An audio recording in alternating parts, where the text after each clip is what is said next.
So I recently watched Death Note for the first time about a year ago. It was the second anime I watched and I really enjoyed the show. I thought the series was very engaging and it did a good job of keeping you wondering what would happen next. We've seen the trope of the detective and the killer many times before, but I thought this series offered a great take on the concept with a lot of interesting ideas to make it unique. Straight off the bat, the series immediately gets you hooked. It does a good job at introducing the protagonist, and it's made clear from the beginning of what his characterization is like. Unlike other media, where more villainous protagonists have a slower descent into becoming worse as the show goes on, Light pretty much instantly is fine with killing anyone to achieve his goals. The minute he discovers the Death Note's true power, he's corrupted pretty much immediately. Granted, I think it would have been interesting to see Light struggle a little bit more with gaining the power of the Death Note, but to be fair, the first episode is juggling a lot already, and needs to establish the motivations of the characters, them being Light and Ryuk, pretty early on. Of course, the real hook comes in the second episode with the introduction of L, the detective assigned to catch Kira, who the world now refers to Light as. We get introduced to more of the main cast like Suichiro, who is Light's dad, Matsuda, and other members of the task force. We get to see how Light is spreading his name a bit, with people slowly coming to the realization that Kira is real. The ending to the second episode is great, where L tricks Light into killing Lindell Taylor and revealing his location. This is the moment where most people, including myself, got addicted to this series, as this is the moment where the cat and mouse game between Light and L began, which is the best part of the story in my opinion. Truth be told, I think the first 15 episodes of Death Note are the peak of the entire story in my opinion, though don't get me wrong, I like the rest of the show as well, especially the second half of the manga, more so than the anime second half, but the first arc in this series had something I don't think the rest of the series quite managed to recapture for me. As the series would later go in the direction of overcomplicated plots regarding attaching Death Note to a missile and switching and forging Death Notes, the early part of the story was a little bit more grounded, I guess. Now yeah, there was still a magical notebook that could kill people and a Shinigami, but there was still kind of a grounded feeling to it the rest of the series didn't have in my opinion, despite still being very fantastical. Getting to see L have to come up with numerous traps in order to corner Kira, as well as getting to see Light test out the limits of the Death Note was very interesting, as we were learning the powers of the Death Note alongside Light, but again to see how he was testing its powers on criminals. It was also very riveting to see how L dealt with this type of supernatural threat, despite not knowing where Kira's power came from, and having to constantly adjust whenever new information came along. Light and L don't actually meet in person until episode 9, and despite them fighting each other at a distance, the rivalry is still intense, despite L taking more of a background role, with us taking the perspective of the task force, and an FBI agent by the name of Ray Pimber, while L works on behind the scenes. There's a kind of mystique around L that makes it exciting to get to know more about him, though amusingly, despite their efforts to keep his appearance hidden until the reveal, they spoil it in the opening anyways. This whole section of the story gives our first real example of how cunning Light is, of how he utilises the Death Note into making Ray Pimber give up his name, and later using this to kill all the FBI agents that were sent to Japan to locate Kira. Since Light isn't under the suspicion of the likes of L at this part in the story, he is able to move a bit more freely compared to later parts of the story, and is more involved in the action than later on where he has to use others into carrying out his goals. Ryuk takes on a similar role to the audience, and provides a sort of comedic feel in the show, which the show needed, and he's the spectator to all of Light's plans. Honestly, he's definitely the one having the most fun in the show. Light's ego is further put on display, for he sends messages to L by controlling his victims into writing down phrases about gods of death and continuously taunts him, and it builds up the excitement for their confrontation. Whilst it may seem like Light is in the lead in their rivalry, L has actually learned some new information, that being that Kira has access to police information, making it very likely he is either part of the police force or a family member of one of the police. We're also introduced to L in person through the eyes of the task force, and he's immediately likeable, for he's able to quickly deduce Kira's personality, and he's definitely different than what the audience was expecting, being a little bit more quirky, but does offer a nice contrast to Light's more serious demeanour. You immediately want to learn more about him, and he's also able to lighten up the tone of the show sometimes. Now, admittedly, whilst I do really like this chunk of the show, with us getting to see how intelligent Light is, and how he's immediately established as being a threat, and for how good a job it does of introducing us to the main cast of characters, one criticism I have is that the plot does kind of rely on Ray Pimber being the dumbest FBI agent to ever live for the plot to work. For one, not carrying around a fake ID, despite knowing that Kira needs a name and a face to kill people, is a bit weird. Even if he did have to show his ID, why didn't he inform anyone else that he was forced to show his ID to someone he suspected of being Kira? Yeah, I know he was positive it wasn't Light at this point, and he didn't know Kira could use his power to stop the bus hijacking, but I feel this would be a pretty common procedure when going against a killer who can kill with just a name. L would have suspected Light much earlier, and knowing that he knew the name of Ray Pimber would have made it very obvious who Kira was. especially once they learn he can control his victims. It feels like a case of making Ray seem like an idiot than making Light seem smart. To be fair, I get for the story to work it kind of has to play out this way, but that's my first actual criticism I had to get out of the way. Anyways, the story just keeps getting more engaging as the FBI pulls out of Japan following the death of several agents and the police lose faith in L, pretty much isolating him and the task force.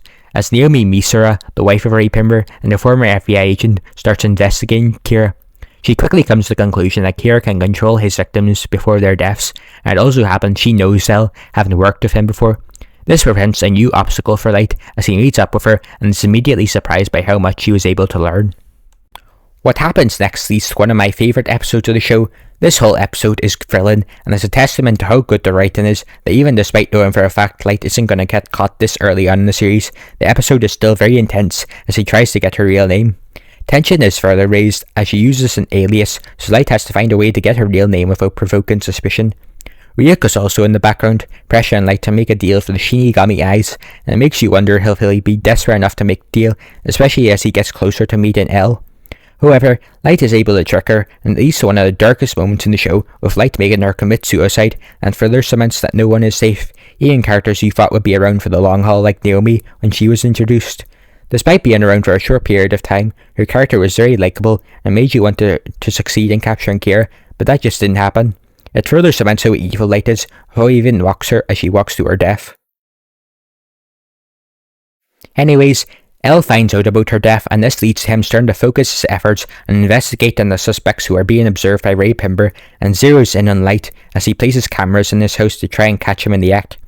We get to see a little bit more of Light and Ryuk's dynamic, and it's always fun to see them interact, and this leads to one of the most infamous scenes in the show with the potato chip scene. L realises this isn't getting him anywhere, and chooses to reveal himself to Light directly to get him to step up. This is one of my favourite scenes in the show, and instead of beating around the bush, L straight up confirms who he is, pretty much guaranteeing his safety, as at this point Light can't kill him without confirming the police's suspicions, and it allows L to get close to Light. The next episode is based entirely around exploring their dynamic, and we get to further see their competitive nature, and their egos are put on full display, even over something as trivial as a tennis match.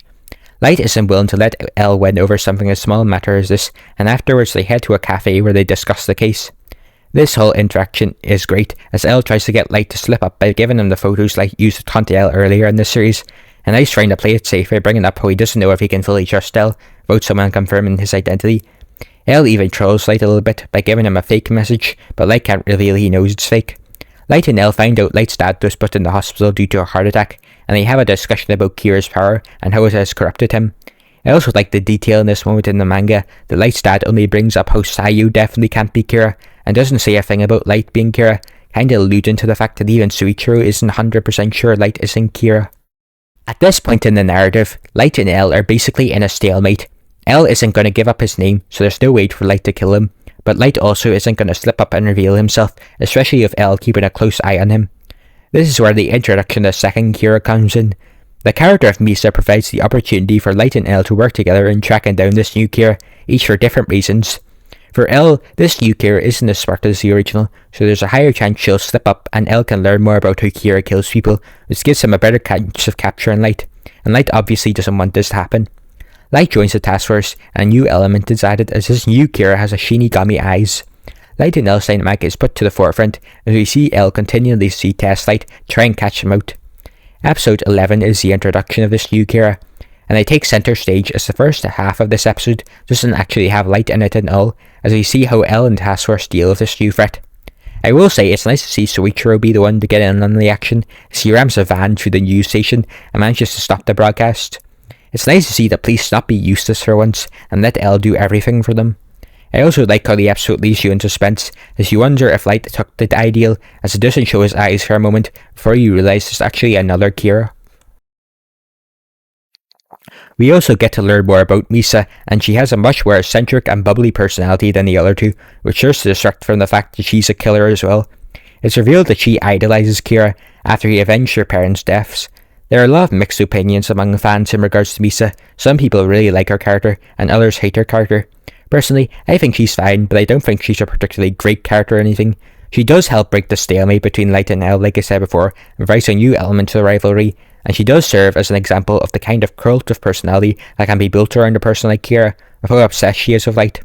With that said, her character never really develops beyond this point, and especially in the second half of the story, her character pretty much just fades to the background, as she doesn't really have much to do beyond a certain point in narrative.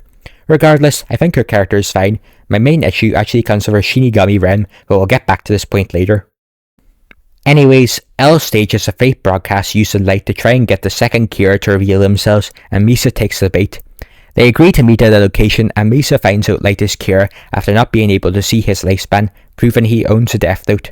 They meet, and Light plans to manipulate her and make her kill L, and eventually kill her as well despite her love for him. Rem stops him, however, by revealing that she'll kill him if he harms Misa. Light instructs her to make a new broadcast to cover up the fact that they met, but L immediately sees through this, much to Light's surprise. I will say I really like how quickly Light caught on to what L was doing when he said this was all one less reason to suspect Light. But Light actually reveals he wouldn't try and have L killed in this manner, as he would never reveal himself on TV. We get a nice moment where L tells Light he's his first ever friend, and even though this was partly L trying to manipulate Light in case he was Kira, I do like to believe at least a part of him was being genuine, as Light was the only one who could ever truly match his intelligence, and gave him somewhat of an equal. Anyways, Light meets back up with Misa, and he asks Rem to kill L, who much to his surprise agrees. Light heads back to the university, where he finds L waiting for him, and this whole scene is great as Misa shows up. Light is worried until he realizes this is exactly what he's wanted, as Misa can see L's name, so he can kill him now. I was very curious to see how L was going to get over this one, as the odds were stacked against him, as Misa is dragged off. Light makes up an excuse to walk away, and is very swag about his victory, as he goes to call Misa, only to turn around and see L holding the phone. This was such an amazing moment, as L taunts Light, and it shows how L was one step ahead. Even though Light struggles to hide his anger on his face of being outplayed like this. It's revealed how even more screwed he is, as L reveals they've taken Misa into custody under suspicion of being the second Kira. At this point in the story, Light is pretty much boxed in. Misa's in custody, and it's only a matter of time before they put Light in confinement with all the evidence against him, and Rem's also threatened to kill Light if he doesn't save Misa. At this point, Light says goodbye to Riek, and he willingly puts himself in confinement. I was very interested in seeing how he was going to get out of this one, as there are still about 20 episodes left in the show at this point, so I wondered what plan he had. Light surrenders ownership of the Death Note and gives it to Rem to give to a random person. In turn, he loses all his memories of the notebook, and the killings continue under someone else. L has Light's dad fake his execution to try and get a confession, but this fails and he agrees to let Light and Misa out of confinement, but he keeps them under watch 24/7, with Light being tied to him. The episode ends with us seeing a group of businessmen talking about how one of them is Kira and who they should kill next. This sort of marks the end of the first main arc of the series before it transitions into the second arc.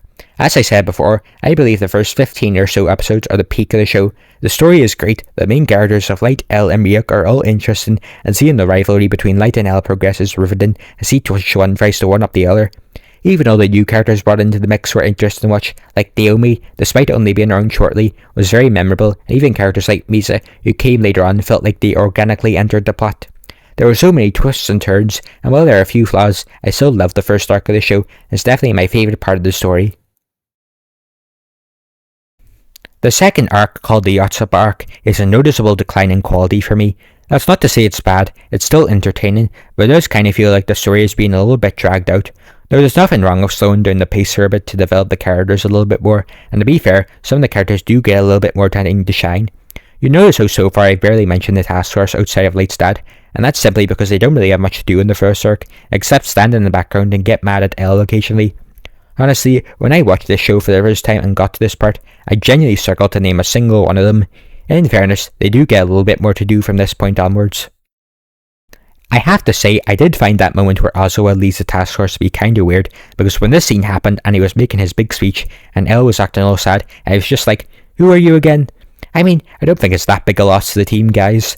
Honestly, I think Light's done more to catch himself by this point than any of them have contributed, aside from L, of course. Anyway, Ozawa does become a bit of a bigger character, with then showing his conflict about leaving task force, as well as later on when he comes to help them at the end of the arc. The character who does get the developed the most during this arc, however, is Matsuda. Matsuda is kind of the comic relief of the show. He's there to lighten the mood, but he actually does get an episode pretty much centered around him, where he wants to prove himself after feeling left out by the other members. He at least does have a memorable personality though, and I do like Matsuda. He does manage to help out by connecting Misa with the Yotsuba group, allowing them to get closer to discover who Kira is, and he places a bug in their office, allowing them to listen in on their conversations. Misa also gets quite a good bit to do during this arc as well, and does actually prove herself capable of how she manipulated Higuchi. She does pretty much fade out of the story after this arc, but it's nice to see her do a little bit more here. Regarding Light and L's role in this arc, they're kept out of the action, as L obviously wants to keep his identity hidden, and Light is still attached to him as he's suspected of being Kira, but they're still instructing the others on what to do from behind the scenes in their massive tower. Where the fuck did that come from? Anyways, I guess it's interesting to see a pre-Kira Light, and I get that the point of this arc is to show what would have been like if he'd never picked up the Death Note, but I've got to be honest, this part of the story just isn't as interesting as it was about Kira battling L. Light's character feels almost a little bit too innocent compared to how he was at the beginning for me. This guy, within like a day of getting the Death Note, declared himself a god and started mercilessly killing people, and I just feel somewhat inconsistent with his characterization to begin. I know Light does question himself about if he would kill if he had Kira's power once L questions if he lost his memories, but I would have liked to see Light reflect on that a little bit more. Riek also sadly isn't around much during this arc since Light gave up the Death Note, and his presence is missed. I think the thing that really brings this arc down are the antagonists. The Yosaba group are just boring, especially the third Kira, Higuchi. I think there's an interesting idea about a group of people deciding how to use the Death Note instead of just one person, but outside of like two of the members, they're all forgettable. They actually discover who the third Kira is pretty easily as well, thanks to Rem just telling Misa, and all this arc is just them sitting around watching this guy for a bit, and he slips up and reveals himself. It's a shame because I think the antagonists are better than this arc had potential to be the best in the series, so if all these characters working together, it was just not particularly engaging for a couple of episodes. There are still some fun moments of course, but yeah. The thing that saved this arc for most people is the conclusion of the arc. After a pretty intense chase scene where they go after Higuchi, they manage to capture him, and it's here L and the task force discover the Death Note for the first time. This victory is cut short, and once Light touches this, he regains his memories and kills Higuchi, and declares he's won now that he's cleared of suspicion, having written a fake rule showing his and Misa's innocence. A lot of people love this scene, and it's definitely memorable as it's a culmination of Light's scheming. I've got to admit though, I have some issues, specifically regarding the fact I don't see why he had to give up his memories in the first place, because frankly, there's a high chance he'd never have gotten that notebook back. He already gave up one of the notebooks to Rem to give to Higuchi, so I don't see why he had to give up his own memories. Why didn't he just keep ownership of the notebook and just keep it buried for Misa to find it? I know he says it's because he can't risk it in case L sees through his act, but I think Light has proven he's a good enough actor to pull it off, and besides, the other members of the task force will push L to release Light anyways if the killings continue. There's arguably a bigger gamble in giving up his memories, as like I said, it was a miracle he ever got that notebook back. Anyways, Light, L and the others head back to headquarters where they look over the rules, and one states that the person who uses it will die after 13 days, which means Light and Misa can't be here, so L releases them. What? Why does L do this? Is everyone forgetting the fact they literally had direct evidence against Misa, which is why they locked her up in the first place? Not to mention, if Light was Kira and gave up the notebook, which L predicted a few episodes before, wouldn't it make a lot more sense for Light to write fake rules to guarantee his safety? Why doesn't L bring these facts up? I know L does still suspect Light regardless, but I don't see why he lets them roam freely and communicate with Misa. Misa then tells Light she's forgotten L's name after grabbing the notebook that was buried earlier, and he also reunites with Rook. Light surprisingly isn't upset though, as he has another plan to kill L. The next episode has a very ominous tone throughout, as there's a sense of dread as L seems to not be acting like himself. Light meets him on a rooftop, where L asks Light if he's actually told the truth, and Light spits his usual bullshit.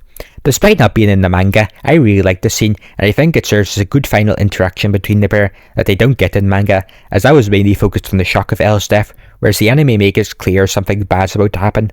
The presentation of the scene is really good, as the audio cuts out for a minute when L questions Light, and now each shot makes it seem like a standoff. I also love how this is pretty much one of the only scenes with no eternal monologuing, so you don't know exactly what either one is thinking, allowing for many interpretations. I like to believe L was taking this opportunity to just ask Light if he is right about him being Kira or not, as he realises he may die soon without solving the case. But of course, Light can't just come out and say it. Anyways, L chooses to keep going regardless and tries to test the 13-day rule, but his name is written in Death Note by Rem, and he has a heart attack, and the last thing he sees is Light smiling down at him as he dies, confirming that L was right all along. I'm gonna be honest, I find the conclusion to the Light and L rivalry to be unsatisfying. Now, just so everyone knows, it's not because L dies or the fact that Light defeats L. I actually think that there are some interesting directions the story can take in a post-L Death Note. I'll cover that when I go over the second half. My real problem is the execution of it all, specifically the character of Rem. The real reason I have put off talking about Rem for so long was so I could save it for now when talking about Elle's death. But essentially, I find Rem to be a plot device that was solely created to kill Elle, and I actually think her presence weakens the story. I'll elaborate on why I think this. When we first meet Rem, we see a Shinigami called Gelos sacrifice himself to save Misa, and this leads to Rem giving Misa's Gelos notebook and sticking with her. Alright, I guess, but I don't see why Rem is so obsessed with Misa herself. No, sure, I can see her taking an interest in her after Gelos sacrificed himself, and maybe she'd be curious as to why he would do that for a human, but I don't get why she's so willing to give up her life for Misa. It's not that their relationship has really developed much, as she starts off already very devoted to Misa, and already willing to sacrifice herself.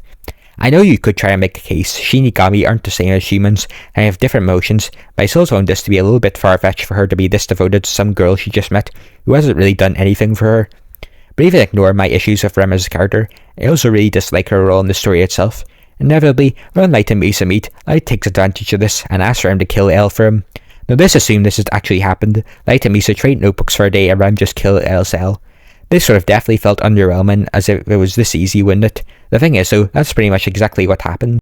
Now sure, there's a couple of roadblocks along the way when Elle locks up Misa, but at this point of the story, there's honestly no way for Elle to really win at this point, which removes a lot of the tension in the story. Light could have just had Rem control SL's actions before killing him, to make him tell the task force that Light and Misa are innocent, and they would have been off the hook. Sure, Rem may have died due to this, expending their lifespans, but Rem literally ends up dying because of this at the end of the arc anyway, so she was willing to do this for Misa. Even if by some miracle Elle was able to lock away Light and Misa for good, Rem would have probably killed him out of spite for locking Misa up, especially if Light instructed Misa to tell her to do this. Even in episode 25, Elle's pretty much screwed. In fact, Light's final manipulation to get rid of him isn't even really about Elle, it's really to get rid of Rem. Rem would have killed Elle regardless anyways, if Light simply asked. Him telling Misa to continue the killings is actually to get rid of Rem, who actually takes over Light's main obstacle at this point, which is really strange. Here's a hypothetical for a moment here. Let's assume Light never picked up the Death Note, and Misa was the only Kira who decided to target criminals after her parents' deaths. Elle would inevitably come after her, and to protect Misa, Rem would definitely kill him, even without Light's influence. You could pretty much remove the main character from the story, and nothing changes regarding Elle's fate. Now, if Rem hadn't been part of the story, and Light had actually managed to defeat Elle by outsmarting him and coming up with a clever plan, then I would have liked the conclusion to their rivalry a lot more, which the entire show has been based around up until this point. It's such a shame, because Light and Elle have one of my favourite dynamics in any piece of media, and to see their rivalry end in such an underwhelming way is really unfortunate. Don't get me wrong, Elle's death was still emotional as he's my favourite character in the series, but I just wish the events leading up to it were different. Anyways, overall, I still really like this show despite my qualms during the Yacht Sub arc. Like I said, the first 15 episodes are great, and it was very riveting, and I still thought the rest was still entertaining despite my criticisms. Anyways, the episode ends with Light having completed his goal of getting rid of everything in his way, once again reaffirming his position as god of the New World, and fully completing his transformation into Kira, as he's been able to defeat his rival, as he fully dedicates himself to making his New World, and the series draws to a close. Wait, hang on, there's more? Surely it's over. I mean, Elle's dead. The whole show is based around Light and Elle's rivalry, but there's still 12 episodes left, and 50 chapters left in the manga. Well, I guess it's time to start joking about. It's now time to cover the second half. The general consensus for Death Note is it falls off after episode 25, following the death of Elle, and many consider the second half to be inferior to the first half. Well, that's really only accurate when describing the manga, as in the anime it's more so the last third of the story.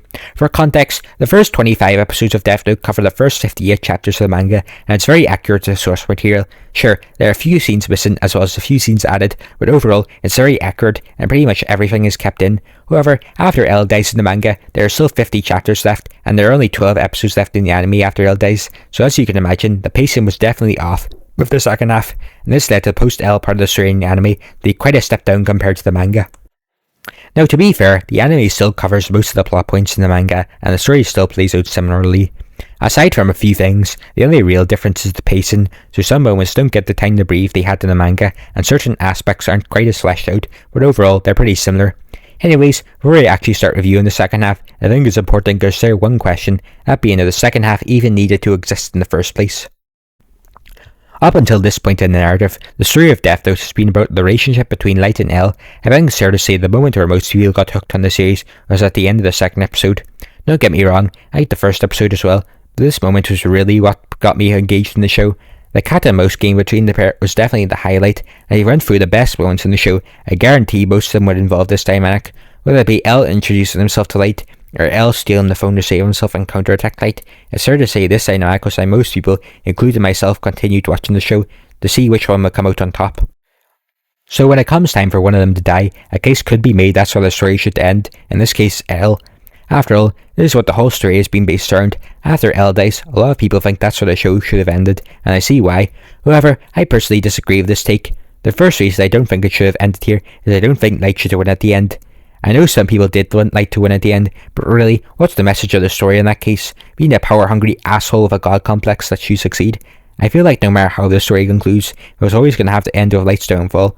After all, in the middle of the first episode, Riek even tells him in the beginning that when it's time for him to die, Riek will write down his name. If the show ended at 25, we never get to see this come to pass. Not to mention, I think other characters' arcs like Suichiro and Matsuda also wouldn't be concluded. Now to be fair, when people say the show should have ended here, some people do tend to mean the ending to episode 25 should have been different and that Elle should have won.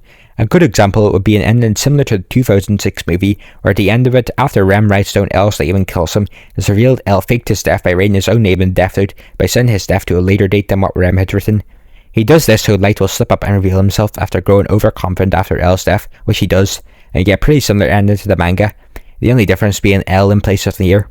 We get Light's iconic laughing speech, Matsuda shooting Light, and Light begging Riek to save him, only for Riek to write down Light's name and kill him, and Light dies in his father's arms. It ends with Elle burning the Death Note and dying from a heart attack, since his name was still written in Death Note, basically ending with Light and Elle taking each other down. This is a good ending, and if this had happened in the show, I would have been satisfied with this ending. Light gets his recompense, and every character has some type of resolution. Frankly, whether you think the story should have gone past this point fully comes down to how much you like the second half. Now personally, I'm glad the story continued, and there's some interesting ideas explored that we wouldn't have got to see if the story ended here. Things like Kira's wider impact on the world, and how the world begins to accept Kira, which you don't really see much of in the first half, and I think some of the new characters like Milu and Mikami are interesting, and it's just seeing how others start finding out about the Death Note, like criminals, and how they seem to take advantage of them, are good ideas to explore. Of course, we have to look at the execution and see how well they are portrayed, so let's finally look over the second half. We're immediately introduced to Elle's successors, them being Nier and Milu.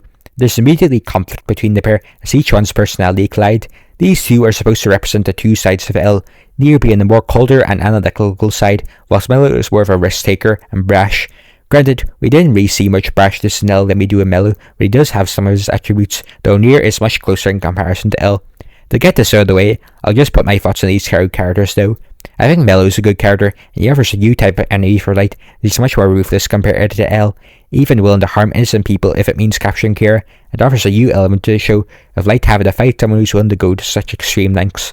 Sure, Elle was also willing to take some extreme measures of course, but nothing to the extent that Milu does, and aside from being somewhat similar to Elle, he's still very different in personality. Funnily enough, I didn't really care for him when I first watched the anime, but after reading the manga, I do like his character much more.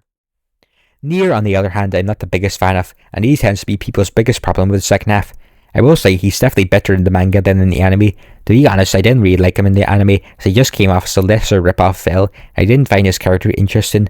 The manga does do a little bit more to separate him from Elle at least, where you get to see a little bit more of his personality, and his relationship with the members of the SBK is more fleshed out.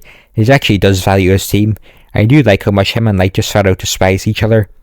Even though their dynamic definitely isn't as good as Light and Elle's dynamic, they're still fun to watch together. I do like how their different perspectives on justice is explored towards the end. With all that said, I'm still not the biggest fan of him even in the manga, as he still does feel a bit too similar to Elle. Not even just his design, which is just Elle with white hair, but even his personality is very similar, and I wish there was more to separate him apart, like with Milu. Also, whilst his dynamic with Light is fun to watch like I said before, it doesn't feel like something new is my problem. Unlike with Milu, who offers a new type of opponent for Light, Nier's approach to the Kira case is pretty similar to Elle's, so it just feels like a repeat of what we've seen before, kinda. I honestly would have preferred that they focus more on Milu instead of Nier, because at least it would offer something different. The second half begins 4 years after the events of Elle's death, and we see that the task force has made little progress in locating Kira. They then get word that the deputy director has been kidnapped, and the kidnappers are making a deal for a notebook. Light is obviously surprised as to how they could know about it, and here we find out Milu is partners with a mafia gang to try and retrieve the Death Note.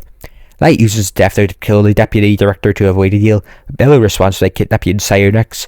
This puts Light and his dad in a tough position as they're forced to negotiate. This immediately establishes Mello as a threat, as Light's up against someone who doesn't care how many people he has to hurt to win. This is where Light also interacts with Nier for the first time, who reminds him of L. At first he's really reluctant to get close to him, but he has no choice as he needs the SBK's resources to catch Mello. I do like how Suichiro gets a bigger role this arc than previously in the story, as conflict regarding his duty as an officer, as well as the struggle to protect Sayu, is handled well here. Anyways, they go to the exchange site, and Nier lets Light take control and lets Sam handle it, whilst Nier stays in the background. I will say, I do like the freeway fight the three of them have, and having Mello here prevents it from being just a copy of the Kira and L fight, as then a third opponent mixes things up, and I like how Light and Nier are sort of first to work together for a little bit, as they're both put on the back foot. It's revealed the trade-in place is underground, so Light can't see what's happening, and Suichiro is forced to give away the notebook to get Sayu back. I do like the fact that Light isn't able to go through with writing Sayu's name in Death Note, showing that he does care for his family. It's one of the only times we see him truly conflicted in the story. Light tries to get it back, but they attach the Death Note to a missile? What the fuck? Gotta admit, when I first saw this, I kind of think this is an example of the show jumping the shark a little bit. Part of what made the early Death Note so great wasn't stuff like this, more like the smaller scale but still intense episodes like the one where Light tries to prevent Naomi from meeting Elle and try to get her real name to write in the Death Note. To be fair, I still do really like the rest of this arc of Mello, but this was one moment where I didn't really feel like Death Note. Anyways, following this, Light is of course angry over what's happened. I mean, even Nier calls him out on how badly he got outplayed. One criticism I disagree with about the second half is that some people think Light was any less intelligent than he was in the first half. Nier and Mello could pose a challenge, but I disagree with this take. I think it's understandable as to why Light isn't quite as on top of his game as he was in the first half. For one, Nier and Mello both know about the Death Note, unlike L. Part of why Light was able to get one over on L most of the time was simply due to L's lack of knowledge about the Death Note, which she obviously couldn't predict, and there was always some ability to bail Light out whenever L got close. Thanks to L's findings though, Nier and Mello both already know about Death Note, so they have a bigger advantage. Second of all, in regards to Mello, like I said before, Light's never really gone up against an opponent who's willing to do whatever necessary, even hurt innocent people, to capture Kira, so it's much harder for Light to predict. Anyways, Mello kills off most of the SPK, leaving only Nier and a few others alive, and threatens the president. This part wasn't actually in the anime, but Mello threatens to kill the president using the Death Note if he doesn't do what Mello says, and he then turns to Light for help, who's the second L at this point. Light launches an attack on Mello's hideout, but his plans are foiled by another Shinigami, Sito, who removes the agent's helmets, allowing Mello's gang to kill them. It's revealed that Sito's come looking for the notebook that Ryuk and he came into contact with Mello and is working under him to get his notebook back. Light convinces Ryuk to help him distract Sito so they can launch another attack without worrying about him, and I'm very glad Ryuk gets more screen time here after his absence for most of the previous arc. Ryuk presents himself to the task force and gives him another notebook, and he tells him Kira's sent to get the notebook back, and Shircho makes a deal with Shinigami eyes. We get a pretty intense raid on the hideout, and it's nice to see the task force actually do something for a change. I even Matsuda gets a cool moment. He even manages to take out a couple of them. Mello traps them, however, and threatens to blow the building if Suichiro doesn't give the notebook back. Suichiro surprises him by saying Mello's real name and threatens to kill him if he doesn't surrender. Mello blows up the building and escapes, however. The task force do retrieve the notebook. Suichiro is in critical condition, however, and dies, but not before he sees that he can see Light's lifespan, allowing him to die with the peace of mind that Light isn't Kira, even if it's a lie. I think this is a good ending to his character. Now sure, it would have been cool to see him discover the truth, but I also think it's nice that he gets to believe Light isn't Kira because he didn't use the Death Note. I will say I really like this arc, and I definitely prefer it over the Yotsuba arc, and it's probably my favourite of the post-time skip arcs. Sadly, it was kinda butchered in the anime since they cut quite a bit from the manga, but it was good in the manga, and I thought Mello was a good antagonist, and it was cool to see the dynamic sort of switch around, where Light's the one in L's position and has to locate Mello instead of being the one hunted down. Also, since Rem wasn't around anymore, Light didn't have a god of death to bail him out like he did with L, so I think the tension had returned to the story and had been sort of lost with the introduction of Rem. Sadly, Mello does sort of fade to the background after this, and the freeway conflict is sort of forgotten as the story focuses on Light versus Nier. After this, Nier begins to suspect the second eldest Kira of how cooperative Kira has been with the task force. Mello then infiltrates Nier's headquarters, and though things are still tense between them, Mello does reveal the truth about the existence of Shinigami and the fake rule about the 13 days. Nier calls up Light and informs the task force of this, and Light starts getting worried, and Mello ends up contacting Mogi to meet him. This leads them to Nier's hideout, where Light gathers a mob to attack the place. The SBK manage to escape, but inform Light and the others Mogi is dead, though he's actually alive. If there's one thing I can credit this chunk of the story for, is that it does really ramp up the tension and stakes, especially as we near the end. From this point on, every move each character makes has deadly consequences, so stakes do get higher. Despite Nier not being as interesting as L, I still think he's alright, and I found the events and other characters around him still keeps the story gripping. Nier calls the task force and offers them to meet him to discuss the idea of the second L being Kira, and also what takes him up on the offer. I do like also much more in this part of the story, as he gets a bit more to do, and isn't as incompetent as he was in the first half in regards to the idea of Light being Kira. Also, it informs him of everything that's transpired to the previous L, and Nier figures out that Light is the second L after hearing the story about the fake execution. Light starts getting worried and calls up Misa, who's pretty much become irrelevant to the story at this point, to give up the notebook so he can give it to another person, that being a person called Mikami. To be honest, this is one of my criticisms of the second half, that towards the end, the story kinda just starts repeating plot points in the first half. Light and Misa are put under suspicion again, so Misa loses her memory and gives the death note to a new Kira, whilst Nier and the task force have to try and find this new Kira. This all feels very familiar to what happened before, and it starts to feel a little bit repetitive. With that said, Mikami is a much better character than Higuchi was. Much like Misa, he's very devoted to Kira, but unlike Misa who is just obsessed with Light, Mikami is more loyal to Kira's sense of justice, and we get a good backstory for him, and we see what caused him to take on these ideals. He's a good representation of people who agree with Kira, and he's at least fun to watch. I mean, even Light's like, damn bro, chill out, that he takes on his role as Kira very seriously, and starts targeting people who only committed small crimes. We're also reintroduced to Takeda, who was a pretty minor character in the first half, who has been chosen by Mikami to become Kira's new spokesperson. Light convinces the task force to let him get in contact with her to find out more about the new Kira, and he ends up getting into contact with Mikami through her, and he reveals he's Kira to her. Takeda's character is fine, I guess. She doesn't really get that much time devoted to her, but I do kinda like one like Mikami and Misa, who are completely loyal. She's more ambitious, and isn't afraid to question Light more, and I kinda wish we got to see a bit more of this, but oh well. Nier continues to hunt down the new Kira and finds out it's Mikami. Now in the anime, the way he finds out is really stupid. He enters a fucking Alistair state and spins around until he lands on Mikami, and it makes no sense, and this is where the criticism of Nier just jumping to conclusions with no research comes in. But to be fair, the manga does actually cover his thought process and why he believes it's Mikami. Granted, it's still a bit of a reach, but at least it's explained better. It's interesting to see the rest of the world begin to accept Kira, and Matsuda argues that Kira isn't entirely evil, and it's nice to see a bit more of Light's reason for why he does all this. Anyways, it's nice to see the task force finally catch on to what Light is up to, and as Light starts talking with Takeda, Ozawa starts to notice something is up, and finds out they've been exchanging notes, so Light looks even more suspicious. He goes to Nier, who basically just tells him to stay out of it. Mello's also in the background, and he and Matt, another guy from Wami's house, are investigating Misa. From this point, the story starts to set all the pieces in place for the finale, as Light and Nier start formulating their plans, and it's all fine. There's a bit more time spent with the characters as we approach the end of the story. Eventually, Mello decides to make a move and kidnaps Takeda and takes her to an abandoned building. Matt leads the police away, but is shot and killed. Takeda is able to use a scrap of the death note she had hidden to kill Mello, and then contacts Light to come help her.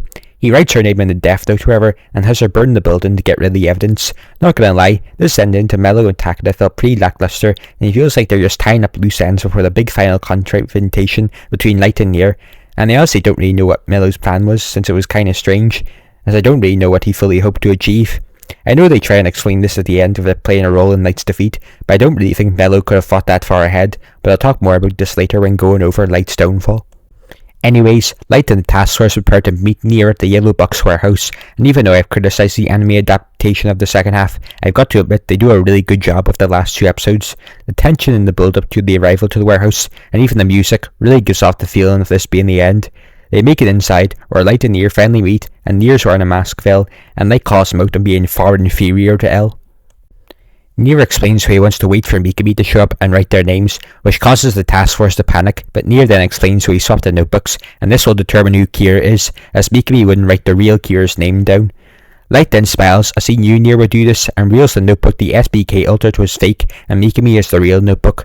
So Light is very smug with his victory. Again, I do have to give credit to how well the scene is done in the anime, with even just the small sound effects like the droplets in the background really adding to the atmosphere. Anyways, Mikami comes to the end of the countdown and Light proclaims he's won, and that's where the episode ends. When I watched this for the first time and got to this cliffhanger, I immediately clicked to play the next episode. Now sure, You already kinda know that they aren't gonna die, and that Light missed something, but still pretty intense regardless. Anyways, the next episode begins with everyone alive, and it's so satisfying to see Light completely lose it as he realizes how screwed he is, and tries to scream that Nier framed him, but even the task force aren't stupid enough to fall for it. Nier explains his plan, and how through Mellow's actions, Mikami was made to write down Taka's name in a notebook the same time as Light, and that ticked the SBK off to there being a fake notebook. Not gonna lie, this whole thing feels a bit contrived. I like the idea behind Nier and Mello both playing a role in defeating Kira, and only by uniting could they surpass L and defeat Kira, but I just find the execution here to be somewhat lacking. I mean, could Mello really have fought that for a head? It's a bit vague how much he actually knew about the whole situation.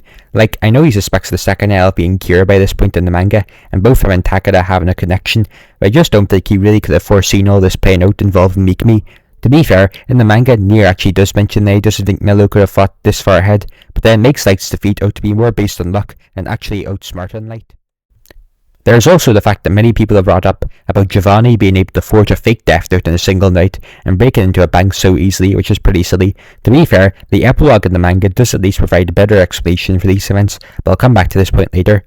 I will also say it's a bit disappointing that Task Force didn't play a bigger role in defeating Light, and it was pretty much all due to Nier and the SBK's efforts that Light got caught. A part of me was honestly hoping they'd be the ones to catch him in the end, to make up for their stupidity during the first half, and since they've been there since the beginning. Anyways, whilst the ending plays out pretty similarly to how you'd expect, it is executed really well. We get arguably the most iconic moment in the story, with Light's insane laughter and speech. I watched this in the dub, which is great for this anime by the way, and the voice acting is so good as Light completely goes insane and falls back on his god complex. I will say, I wish they kept Nier's speech from the manga as he challenges Light's perspective on justice. Like I said, I'm not the biggest fan of Nier, but I actually like this speech here, and I did a little bit more to differentiate him from L, who mainly just solved cases because he enjoyed the challenge, rather than caring about justice. Light doubles down on his ideals however, and in one last ditch effort tries to kill Nier, but he's shot by Matsuda. I love this moment, as Matsuda finally got his time to shine after he'd been pushed to the side in the second half and not really given much to do. But I think what makes this moment even better is the fact Matsuda was the only one who believed in Light until the very end. Everyone else had their doubts, but Matsuda kept backing Light up, so for him this was a big betrayal. This is the moment where Light's facade completely shattered as he's brought to his lowest point, bleeding and screaming on the floor for someone to help him. Very ironic, considering how many people he killed without a hint of remorse, and now he's on the receiving end of it, with no one to help him. Now at this point, the anime and manga differ in regards to the ending. I'll cover the manga ending first before moving on to the anime ending. In the manga, after he's shot by Matsuda and is rejected and denounced by Mikami, Light looks up and sees Ryuk standing over him and watching everything play out. In one last desperate attempt, Light begs Ryuk to write down names of everything else and save him. Everyone waits for a moment to see what Ryuk will do, and Ryuk says he'll write down their names. The SBK and the task force try to stop him, but it's all for naught, and Light begins gloating to Nier about how he's won. He's completely shocked, however, when Ryuk reveals he actually wrote down Light's name. Light starts screaming as he comes to the realization that he's about to die, and Light has a completely pathetic death as he dies begging Ryuk to save him, after having not given any mercy to any of his past victims. It's a very fitting end to his character, and I really like this ending for him, as it shows what a coward Light was. He tried so hard to be a god, but in the end he was nothing more than a crazy killer with a notebook. I also really like how Ryuk is presented in this scene. Throughout most of the series, Ryuk has kind of just been there to lighten the tone of the show, just being an observer and chilling in the background eating apples. In the last scene where Light begs for help though, his eyes are completely soulless as he kind of taunts Light, showing that he was never his friend, and truly showing himself to be a god of death. The manga also includes an epilogue Light mentioned earlier that wasn't actually in the anime, where it shows how their main characters are doing a year later. It's showing that the world has gone back to pre-Kira crime levels, which proves that despite Light's actions, his efforts are pointless, showing that his pursuit as Kira was all for nothing. It's a shame it wasn't in the anime, as I thought this was an important detail that further showcases how meaningless all of Kira's actions were in the end. Another part I really like that kind of fixes some of the problems in Nier's strategy is the idea that Matsuda theorizes, where Nier used the death to control Mikami's actions, and this is why Mikami overlooked the forgery and ignored Light's instructions, and that's why Nier won in the end.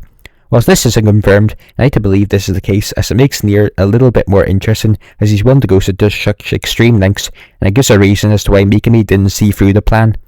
We also see that Nier's taken over L's position, and is working with the task force now. At the end of the manga, we see a group of Kira followers praying for his return, showing that Kira hasn't been completely forgotten, despite Light being dead. Overall, this is a good ending that ties all the characters up nicely, Sure, the ending itself was a little bit predictable, and it kinda plays out how you expect, but it was still executed well and gives a solid conclusion to the story. The anime's ending actually plays out a little bit differently. Instead of denouncing Light and yelling at him for getting him into this mess, Mikami actually commits suicide. It's up to interpretation whether this is because he's trying to distract them so Light can escape, or because he realised how the person he idealised was nothing more than a crazy killer, and Mikami was just his pawn and just load of shame, though I do like to believe it's the latter, as it further cements how Light has lost everything, even Mikami's support. Anyways, Light takes the opportunity to run away, and he has a flashback to the time before he got the Death Note and before he became corrupted by its power. We also see Ryuk up above, who tells Light that whilst it was fun while it lasted, it's time for Ryuk to fulfill his promise. At Light has been defeated, so he writes down Light's name, and Light dies in the middle of a staircase, symbolising how he can neither go to heaven nor hell.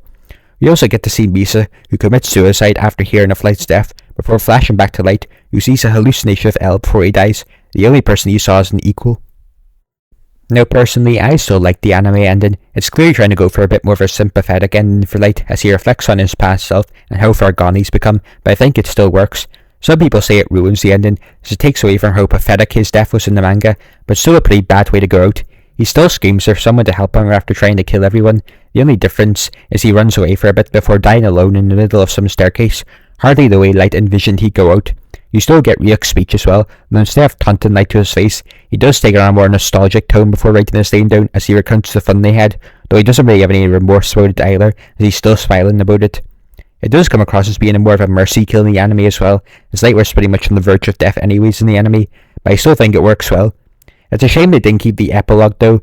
They do at least give some closure to Misa's character, as you don't actually see what happens during the manga ending, and I do like how Light hallucinates L before he dies.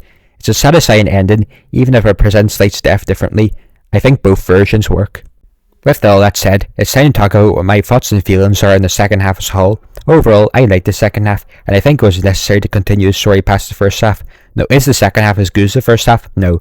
Despite my problems with the Yacht's arc, I still think the first 15 episodes of the show are the peak in my opinion, and I don't think the show ever got back to that level when it was about the dynamic between Light and L, and even the other subplots involving Naomi and Misa were interesting. With that said, the second half is still good. Well, in the manga anyways. Honestly, I don't think the second half is bad in the anime either, but it is very rushed, and some characters and plot points feel underdeveloped in the anime due to only having 12 episodes to cover the second half, and it's definitely a step down in quality after L dies.